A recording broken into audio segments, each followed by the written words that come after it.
Assalamualaikum warahmatullahi wabarakatuh. Alhamdulillahi rabbil alamin alladzi an'amana bi ni'matil iman wal islam. Ashhadu an la ilaha illallah wahdahu la syarikalah wa ashhadu anna Muhammadan abduhu wa rasuluh. Allahumma salli wa sallim wa barik ala nabiyyina Muhammadin wa ala alihi wa ashabihi ajma'in, amma ba'd. Jamaah sekalian yang saya hormati, salah satu keharusan kita sebagai orang yang beriman adalah taat kepada Allah dan Rasul-Nya. Taat kepada Allah berarti taat kepada Rasul, taat kepada Rasul berarti taat kepada Allah. Kadang-kadang ada orang mau taat kalau enak, kalau menyenangkan. Tapi kalau tidak menyenangkan, tidak enak, dia tidak mau mentaati. Tidak begitu. Taat sebagai bukti keimanan harus kita lakukan dalam keadaan enak atau tidak enak, dalam keadaan suka atau dalam keadaan tidak suka. Kalau kita sudah taat, maka ada banyak keutamaannya. Pada kesempatan yang singkat ini ada 3 yang ingin kita bahas, keutamaan dari taat kepada Allah dan Rasul-Nya itu.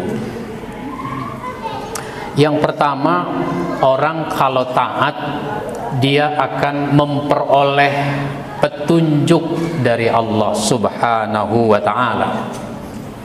Petunjuk ini kan kita butuhkan. Tapi petunjuk itu akan kita dapatkan, akan banyak kita peroleh kalau kita sudah melangkah dalam ketaatan. Ibarat kalau kita nggak tahu jalan, tapi kita sudah melangkah ke jalan yang benar, maka nanti di persimpangan itu ketemu petunjuk-petunjuk berikutnya. Dulu di zaman Nabi ada seorang yang sangat terkenal, yaitu Umar bin Khattab. Umar bin Khattab itu kan sangat membenci Nabi, bahkan dia ingin membunuh Nabi. Tapi kemudian dia masuk Islam. Sesudah masuk Islam, petunjuk demi petunjuk dia peroleh, sehingga dia menjadi orang yang semakin taat kepada Allah dan Rasul-Nya. Ada lagi orang, anak muda datang menemui Nabi. Nabi lagi kumpul dengan para sahabat. Ya Rasul, bolehkan dong saya mau berzina. Saya mau berzina, tolong dibolehkan. Ini keterlaluan. Sahabat itu sampai mau melampiaskan kemarahan karena keterlaluan. Masa sama Nabi minta dibolehkan berzina? Tapi Nabi rileks kalau menghadapi masalah, nggak dibawa tegang. Diajak ngomong baik-baik pemuda itu. Kamu punya ibu? Punya. Saudara perempuan? Punya. Bagaimana perasaanmu seandainya ibumu, saudara perempuanmu dizinahi orang? Oh, saya nggak suka ya Rasul, saya akan marah pada orang itu. Nah, kalau kamu nggak suka, kenapa kamu mau menzinahi orang lain? Padahal dia punya saudara seperti kamu juga yang nggak suka kalau anggota keluarganya dizinahi orang. Ini adalah contoh-contoh. Orang itu kalau sudah mau taat, maka nanti dia dapat petunjuk demi petunjuk dari Allah Subhanahu wa ta'ala. Kalau kita sudah menempuh satu jalan, nanti di jalan itu ketemu petunjuk-petunjuk jalan berikutnya. Tapi kalau orang tidak mau taat, itu seolah-olah dia tidak menemukan jalan yang benar. Di sini penting taat kepada Allah dan Rasulnya. Yang kedua, kalau kita taat kepada Allah dan Rasulnya, maka kita akan mendapatkan perbaikan-perbaikan dari amal yang kita lakukan, dan Allah siap memberikan ampunan kepada kita apabila kita melakukan kekeliruan-kekeliruan. Allah Subhanahu wa taala berfirman pada surat Al-Ahzab surat 33 ayat 70 sampai 71. Ya ayyuhalladzina amanuttaqullaha wa qulu qawlan sadida. Hai orang-orang yang beriman, bertakwalah kamu kepada Allah dan katakanlah perkataan yang benar. Kalau sudah begitu, kalau sudah takwa kepada Allah, menyampaikan pembicaraan yang benar, maka Allah Subhanahu wa taala menyatakan yuslih lakum a'malakum. Itu nanti Allah akan memperbaiki bagimu amal-amalmu. Orang kalau mau takwa, amal-amal kemarin yang salah, amal-amal kemarin yang buruk, itu nanti diperbaiki oleh Allah, sehingga selanjutnya dia beramal yang baik, dia beramal yang benar. Dia tidak mengulang lagi kesalahan-kesalahan sebelumnya. Dia menjadi orang yang lurus, dia menjadi orang yang menunjukkan ketaatan. Terus wa yaghfir lakum dzunubakum. Allah ampuni dosa-dosamu. Dosa itu kan seperti titik hitam di kertas yang putih. Tambah lagi dosa, tambah lagi titik hitam. Terus begitu, semakin banyak dosa, semakin banyak titik hitam. Dia bisa dibersihkan. Allah siap mengampuni dosa. Maka wa may yuti'illaha wa rasulahu faqad faza fauzan azima. Barang siapa yang mentaati Allah dan Rasulnya, maka sesungguhnya ia mendapatkan kemenangan yang besar. Orang kalau taat kepada Allah dan Rasulnya, dia menang dalam hidupnya. Dia bukan orang kalah, tapi dia orang yang menang, orang yang sukses, orang yang berhasil. Tapi kalau dalam hidup dia menunjukkan kedurhakaan demi kedurhakaan, dia orang yang gagal dalam hidup. Sekalipun secara duniawi dia kelihatannya sukses, mungkin hartanya banyak, mungkin jabatannya tinggi, dan seterusnya. Kelihatannya dia orang sukses, tapi di mata Allah dia orang gagal dalam hidup. Kenapa? Karena hidup ini harus memberi kontribusi manfaat dalam kebaikan. Maka Rasulullah Shallallahu Alaihi Wasallam mengapresiasi siapa saja yang menunjukkan ketaatan.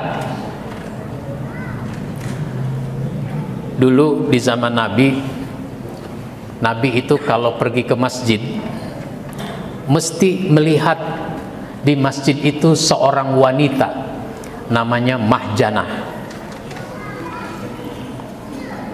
Tapi udah 3 hari ini Nabi ke masjid nggak melihat itu Mahjanah. Makanya Nabi tanya kepada sahabat, jadi kalau ada orang itu biasa ke masjid terus tiba-tiba nggak ada dalam hitungan hari, Nabi itu bertanya. Kalau kita kan nggak pernah ditanya ya. Nabi itu bertanya. Bahkan ada orang misalnya kadang ke masjid terus enggak, atau dia udah rajin tapi terus dia enggak ke masjid. Ketika ada orang bertanya, kenapa ya bapak itu nggak kelihatan lagi di masjid, padahal kemarin-kemarin kelihatan. Nah, mestinya kan, oh iya kita cari tahu yuk, begitu kan? Kenapa dia nggak ke masjid? Ini malah direspon apa? Dia orangnya memang begitu, angin-anginan katanya. Tahu angin-anginan?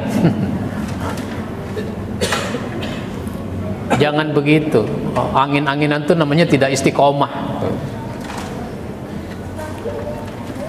Nah,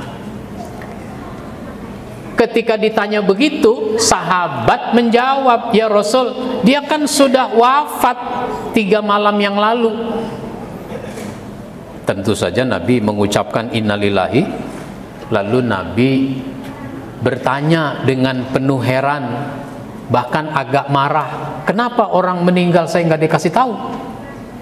Ya Rasul, dia meninggal di waktu malam, engkau sudah istirahat, rasanya nggak enak kami membangunkan engkau, jadi kami urus aja jenazahnya. Nggak boleh begitu. Kalau ada orang meninggal kasih tahu saya. Sekarang di mana kuburannya? Nah, Nabi minta diantar ke kuburannya. Ini ya Rasul kuburannya. Maka Rasulullah kemudian sholat di atas kuburannya. Maksudnya sholat jenazah. Karena udah dikuburkan jenazahnya, yaitu sering disebut sholat ghaib. Kan nggak boleh sholat ngadep kuburan, emang juga nggak boleh. Lah ini kan sholat jenazah. Lagi pula sekalipun di masjid, jenazahnya ada di depan kita. Makanya sholat jenazah nggak ada ruku, nggak ada sujud, gitu. Sehingga nggak ada kesan menyembah mayat. Lah memang kenapa Nabi sampai demikian dengan wanita itu? Dia wanita berkulit hitam, bekas budak. Namanya bekas budak, kadang di masyarakat status sosialnya dianggap rendah, tapi dia istimewa di mata Nabi. Kenapa? Karena dia suka membersihkan masjid. Makanya Nabi kalau datang ke masjid mesti melihat dia. Dia suka membersihkan masjid. Nah begitu. Ini adalah orang yang sukses di dalam hidup, sampai mendapat apresiasi dari Nabi. Meskipun dia dianggap orang biasa-biasa saja oleh para sahabat. Yang terakhir, yang ketiga, kalau kita taat kepada Allah dan Rasulnya, maka pahala kita disempurnakan sehingga tidak dikurangi sedikit pun pahala kita itu. Oleh karenanya dulu di dalam surat Al-Hujurat ayat 14 itu disebutkan, qalatil a'rabu amanna qul lam tu'minu walakin qulu aslamna walamma yadkhulul imanu fi qulubikum wa in tuti'ullaha wa rasulahu la yalitkum min a'malikum syai'a innallaha ghafurur rahim. Orang-orang Arab Baduy itu berkata, kami telah beriman. Katakanlah kamu belum beriman, tapi katakanlah kamu telah tunduk, karena iman itu belum masuk ke dalam hatimu. Yang bagus itu kan tunduk karena iman, tapi imannya belum masuk ke dalam hati, meskipun orangnya tunduk. Orangnya tunduk.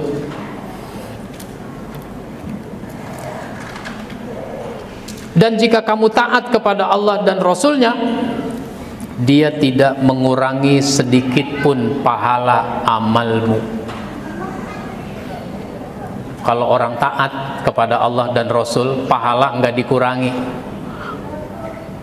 Tapi kalau orang melakukan kebaikan tidak karena ketaatan, itu bisa jadi malah nggak ada pahalanya, nggak ada nilainya.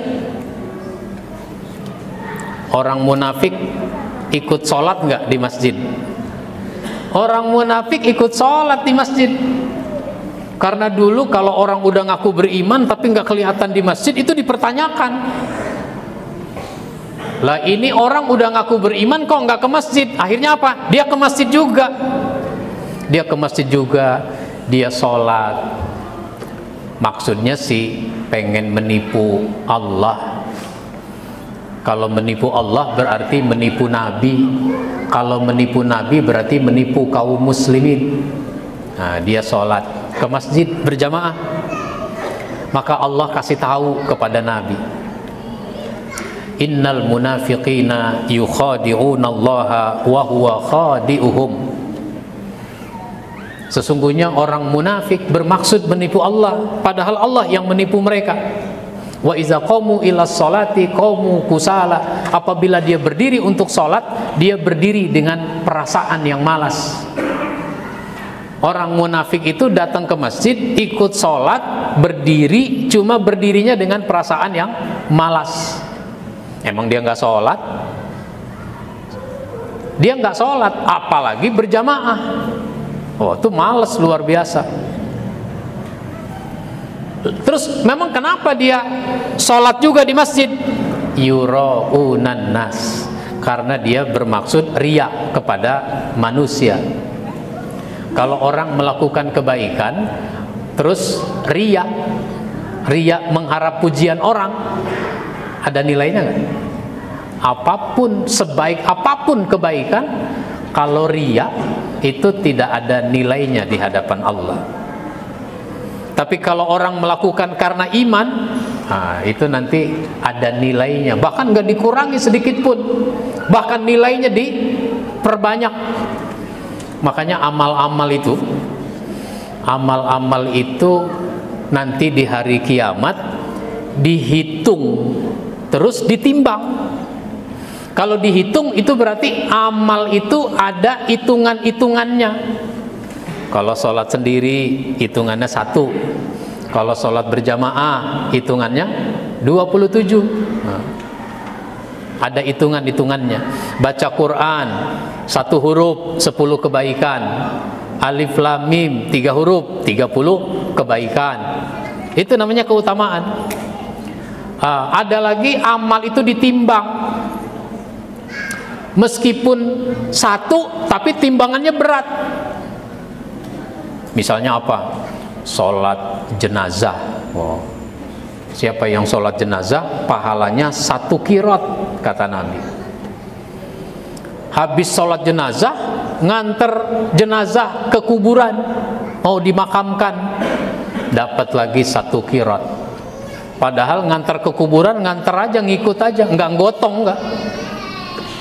Apalagi pakai ambulan, gitu. Dapat lagi 1 qirot.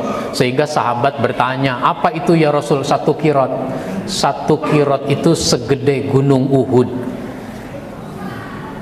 Gunung Uhud itu gunung batu. Kalau ditimbang bagaimana? Berat, gitu. Jadi amal itu ada dihitung, ada ditimbang. Orang yang taat nggak dikurangi sedikit pun. Nah, mudah-mudahan ini memotivasi kita untuk terus menunjukkan ketaatan kepada Allah dan Rasulnya dalam kehidupan kita, baik yang harus kita lakukan itu berat maupun ringan, suka atau tidak suka. Mohon maaf bila ada hal yang kurang berkenan. Wabillahi taufiq wal hidayah. Wassalamualaikum warahmatullahi wabarakatuh.